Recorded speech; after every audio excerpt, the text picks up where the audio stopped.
நம்ம ஹிஸ்ட்ரியில் வில்லன்ஸ்லாம் out side இருந்து தான் இமேஜின் பண்ணுவோம். பட் முகல்ஸில் இன்சைட் த ஹவுஸ் தான் ஸ்டார்ட் ஆயிருக்கு.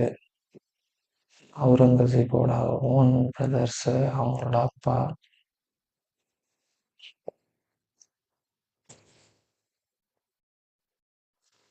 அவர் ஸ்ட்ராட்டஜி, மைண்ட் கேம்ஸ் எல்லாமே ப்ராப்பராக கால்குலேட் பண்ணி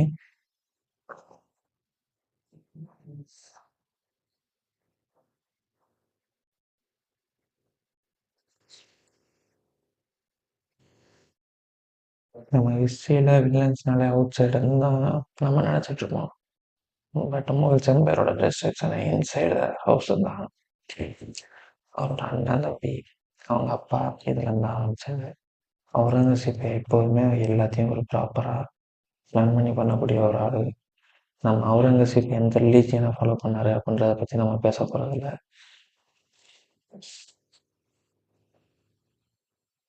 அவுரங்கசீப் அவரோட குடும்பத்தை அழித்து முகல் எம்பையரையும் அழிச்சிருக்காரு அப்படின்னு தான் வரலாறு சொல்லுது. அதை பற்றி தான் நம்ம பார்க்க போகிறோம். Hey guys, welcome to my channel. This is மோகன்.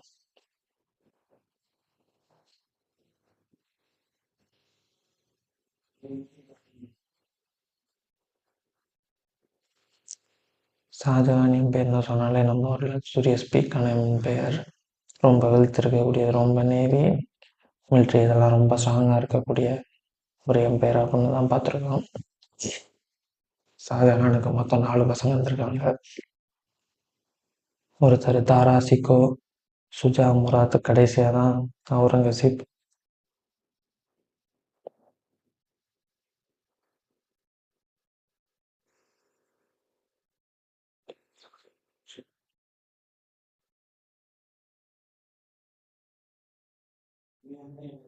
இதில் அவுரங்கசீப்க்கு ஃபஸ்ட்டு டார்கெட்டாக பிரச்சனையாக இருந்தவர் வந்து தாரா சிக்கோன்றவர் தான்.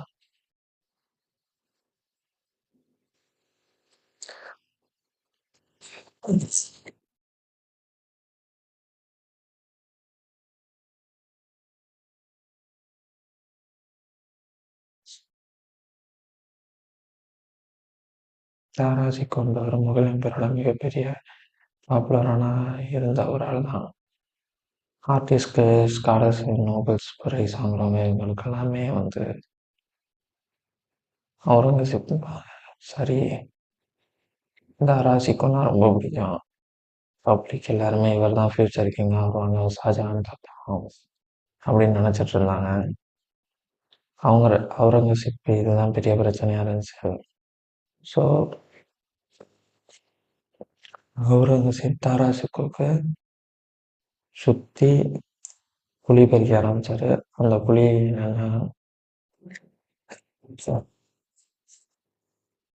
தாரா சிக்கோ சுற்றி பொலிட்டிக்கல் ப்ரெஷர் கொடுத்துக்கிட்டே இருந்தார். தாரா வந்து ஒரு ஆன்டி இஸ்லாம், ஹிந்துவை இன்ஃப்ளூயன்ஸ் பண்ணுறாரு, இவர் வந்து ரூல் பண்ணுறதுக்கு தகுதியே கிடையாது.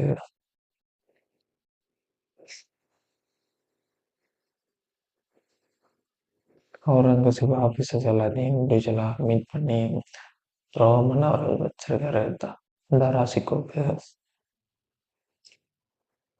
அவங்க அவங்க அப்பா ஷாஜகானை ரொம்ப மேனிப்புலேட் பண்ணியிருக்காரு. அவுரங்கசீப் வந்து நான் தான் ரொம்ப லாயலான ஆளு அப்படின்னு சொல்லிட்டு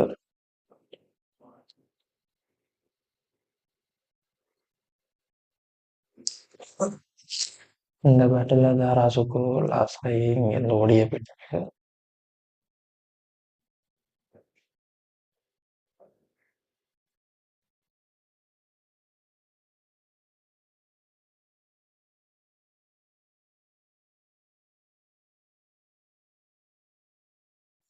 ஓடி போனோம் தாராவை கேப்சர் பண்ணி அவர் தலையை வெட்டி அவங்க அப்பாவுக்கு அனுப்பிச்சிருக்காரு அவுரங்கசீப். அவங்க அப்பா வந்து அதை பார்த்தோன்னே கண் கலங்கி கதற ஆரம்பிச்சிருக்காரு.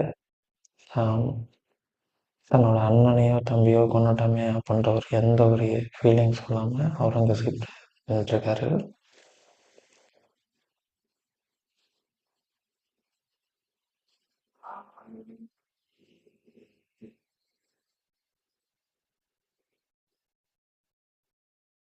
தாரா தத்துட்டான், பட் அப்பா உயிரோட தான் இருக்காரு. அப்பா பெரிய பிரச்சனை. அப்பா உயிரோட இருக்கிற வரைக்கும் அப்படின்னு சொல்லிட்டு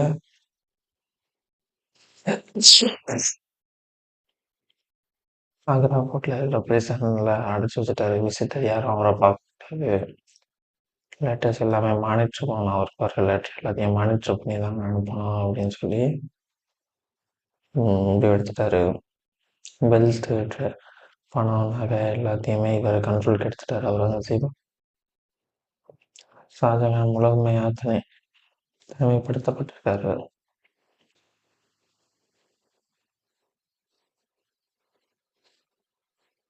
ஷாஜகான் உலகையே ஆண்டவர். பட் அவரோட பசங்களை எப்படி கண்ட்ரோலாக வச்சுக்கணும்னு அவருக்கு தெரியாமல் போயிடுச்சு.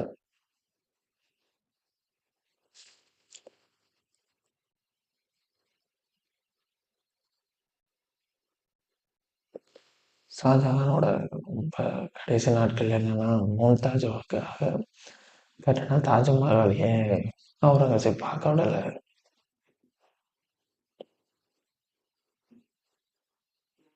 அவுரங்கசீப் தன்னோட அப்பாவை கொல்லலை.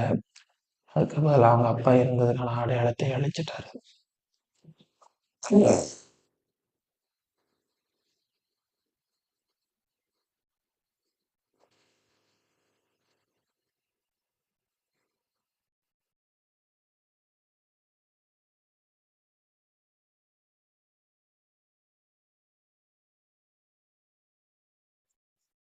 முராஜ் இவரோட ரெண்டாவது பிரதர். முராதை ரொம்ப ஈஸியாக மேனிப்புலேட் பண்ணிக்கணும். முராதோட ஃப்ரெண்ட்ஸுக்கை பிடிச்சிட்டு அவரோட படைகள் எல்லாத்தையும் நல்லா யூஸ் பண்ணிட்டு பார்ட்டி கொண்டாடிட்டு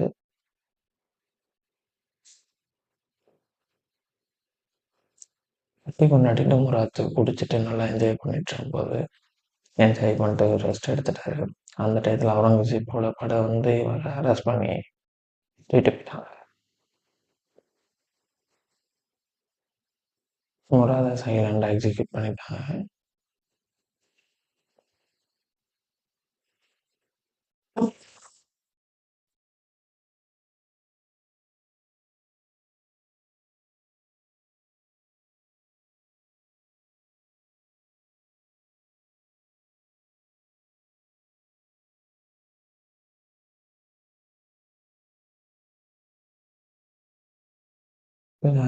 சுஜா பெங்காலோட இண்டிபெண்டாக ரிச்சாக இருந்திருக்காரு. ஆப்வியஸாக எல்லாரையும் முடிச்சதுக்கப்புறம் சுஜா தான் பேலன்ஸ் இருந்திருக்காரு. அவுரங்கசீப் சுஜாவை பொலிட்டிக்கலாக ஐசோலேட் பண்ணி வச்சிருந்திருக்காரு. சண்டை போட்டிருக்காங்க சுஜாவை தோக்கடிச்சு. சுஜா பர்மா நோக்கி ஓட விட்டாரு. சுஜா ஃபேமிலி வெல்கம் பண்ணவே இல்லை.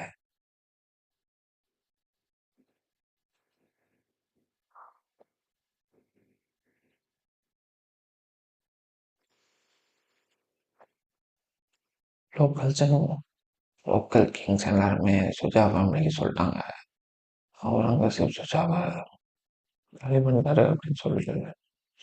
சுஜா காணாமல் போயிட்டாரு. ஒய்ஃப், டாக்டர் எல்லாருமே, சுஜாவோட ஒய்ஃப் டாக்டர் எல்லாருமே ரொம்ப டார்ச்சர் பண்ணியிருக்காரு. இனிமே தான் மேட்ரிக்கு வந்துருக்காரு. எல்லாரையும் கொண்டாட்டாரு. இவர் ஆட்சியை பிடிச்சிட்டாரு. இனிமே என்ன நடக்குது அப்படின்னு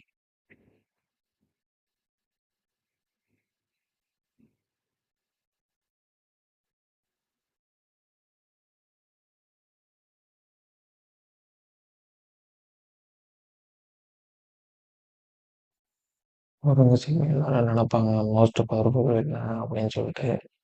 பட் அது உண்மை கிடையாது. அது ஆஃப் தான் ட்ரூத். சாப்பிடலன்னா இவர் ரொம்ப டிசிப்ளினானது.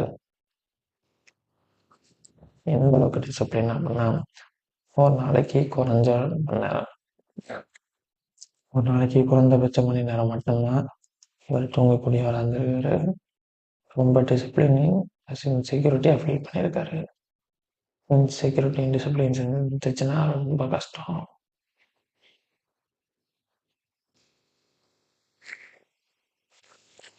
ரெண்டாவது, இவர் யாரு கூடயும் எமோஷனல் அட்டாச்மெண்ட் ஆக மாட்டார். இவர் பண்ண மாதிரியே துரோகம் இவருக்கு யாரும் பண்ணிடுவாங்களோ அப்படின்னு சொல்லிட்டு இவர் யாரு கூட எமோஷ்னல் அட்டாச் ஆக மாட்டார்.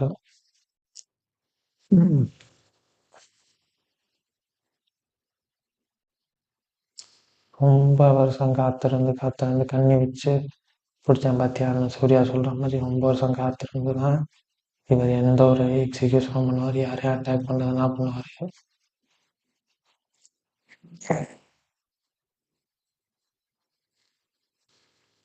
இவருக்கு ரிலீஜியன் எந்த அளவுக்கு முக்கியமோ அதோட பொலிட்டிக்கல் மாஸ்கிங் ரொம்ப தேவைப்பட்டுச்சு. இவர் கடவுளுக்காக சண்டை போடல, இவரோட கிங்டமை காப்பாற்றிக்கிறதுக்காக தான் சண்டை போட்டுருக்காரு.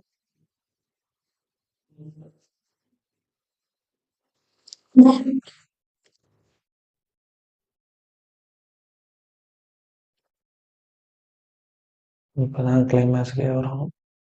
இவர் மொத்த குடும்பத்தையும் அழிச்சிட்டோம், இனிமேல் என் பேர் ஸ்டேபிளாக இருக்கும் அப்படின்னு நினச்சாரு. பட் என் பேர் இனிமேல் தான் பிரச்சனையை சந்திக்க போகுதுன்றது அவருக்கு தெரியாது.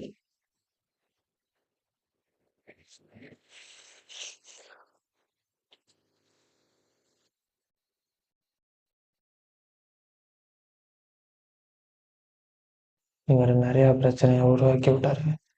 அதில் ஒன்று டெக்கான்வாஸை கிரியேட் பண்ணுறது, இன்னொன்று இருக்கிற ட்ரெஷர் எல்லாத்தையும் காலி பண்ணுறது, நேவி வீக் ஆனுச்சு, ட்ரேடு ஃபீலிங் ஆனுச்சு, முகல்ஸ் கண்ட்ரோல் லாஸ் பண்ணிகிட்டே இருந்தாங்க. இவர் கிங்டம் வச்சார், பட் எம்பையர் லாஸ் ஆயிடுச்சு.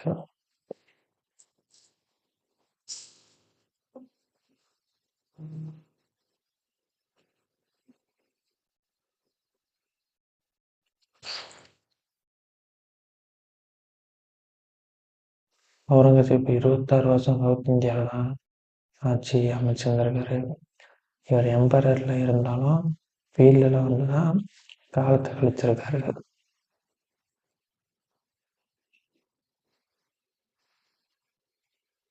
டெக்கான் ரீஜியன்ஸ் முகலோட ப்ரெஷர் எல்லாத்தையும் குறைஞ்சு அரிச்சு சாப்பிட்டாங்க. ஆர்மிக்கு சேலரி போல, ஜென்ரல்ஸ் எல்லாரும் ஃப்ரஸ்ட்ரேட் ஆக ஆரம்பித்தாங்க. மராத்தாஸ் எல்லாம் அடித்து போட்டு ஓட ஆரம்பிச்சிட்டாங்க.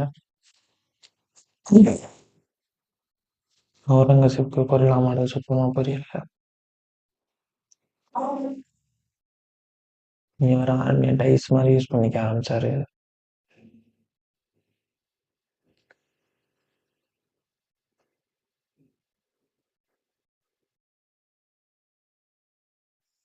கடைசி காலகட்டத்தில் எல்லாம் அவுரங்கசீப் ரொம்பவே ஃபீல் பண்ணார்.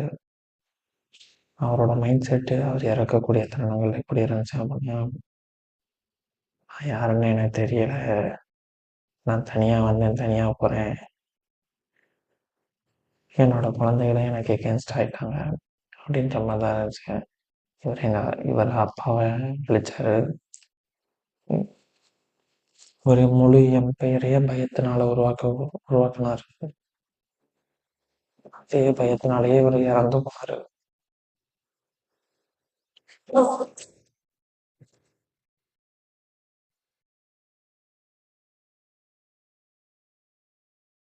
அவுரங்கசீப் அவரோட 88வது வயசுல இறந்து போனாரு. ஒரு இந்தியாவே கடவுள் பண்ண கிங் அவர் இறக்கக்கூடிய தருணத்தில் ஒரு சில காயின்ஸ் மட்டும்தான் அவர்கிட்ட வச்சிருந்தாரு.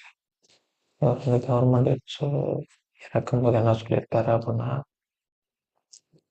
கவர்மெண்டோட மணி ₹1 கூட என்னோட சாவுக்கு யூஸ் பண்ணாதீங்க அப்படின்னு சொல்லிட்டு தான் இருந்திருக்காரு.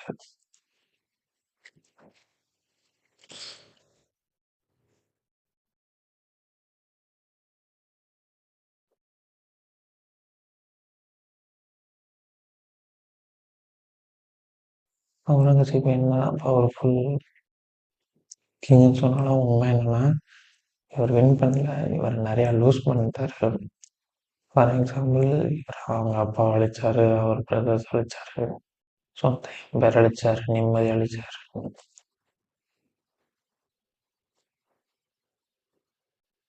என்னதான் குடும்பத்தை அழிச்சு பவருக்கு வந்தாலும் அது லைஃப் டைமுக்கு கிடைக்காது. எக்ஸ்பைரி டேட் அப்பயே ஃபிக்ஸ் பண்ணியிருக்கோம்.